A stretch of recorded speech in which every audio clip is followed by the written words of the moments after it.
बिस्मिल्लाहिर्रहमानिर्रहीम। तख्ती नंबर 3 হাৰকাত। আজি আমি পঢ়িম হাৰকাত। হাৰকাত কাক বোলা হয়, হাৰকাত কাক কোৱা হয়।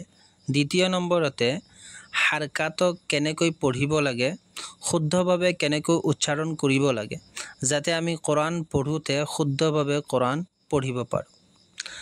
হাৰকাত জমা অৰ্থাৎ বহুবচন হয়, তাৰ এক বচন হাৰকাত হয়। ইয়াৰ আগতে আমি জবৰ জেৰ পেশ পঢ়ি আহিছোঁ।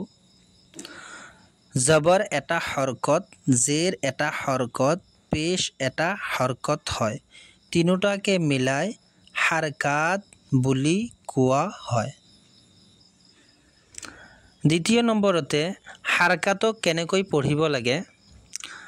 জবৰ জেৰ পেশ অৰ্থাৎ হাৰকাতক জলদি কৰি পঢ়িব লাগে, দেৰি কৰিব নালাগে। এইখিনিতে আমি এটা কথা জানি লওঁ যে আলিফ আৰু হামজাৰ মাজত পাৰ্থক্যটো কি। আলিফ সদায় সাকিন থাকে, অৰ্থাৎ তাৰ ওপৰত জবৰ বা তলত জেৰ বা ওপৰত পেশ নাথাকে, আৰু যদি জবৰ জেৰ পেশ থাকে তেন্তে সেইটোক হামজা বুলি কোৱা হয়। জবৰৰ উদাহৰণ যেনে দাল জবৰ দা, দাল জবৰ দা যদি কোনোবাই পঢ়ে ভুল। ৰা জবৰ ৰা, ৰা জবৰ ৰা যদি পঢ়ে টানি পেলাই তেনেহ'লে ভুল। চিন জবর চা, যদি টানি পেলাই চিন জবর চা পঢ়ে তেন্তে সেইটো ভুল।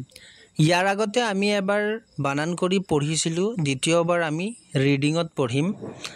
দাৰাসা, ৱাদা, আবাদা, কাসাবা, দাখালা, বালাগা, ৱাজাদা, সাজাদা।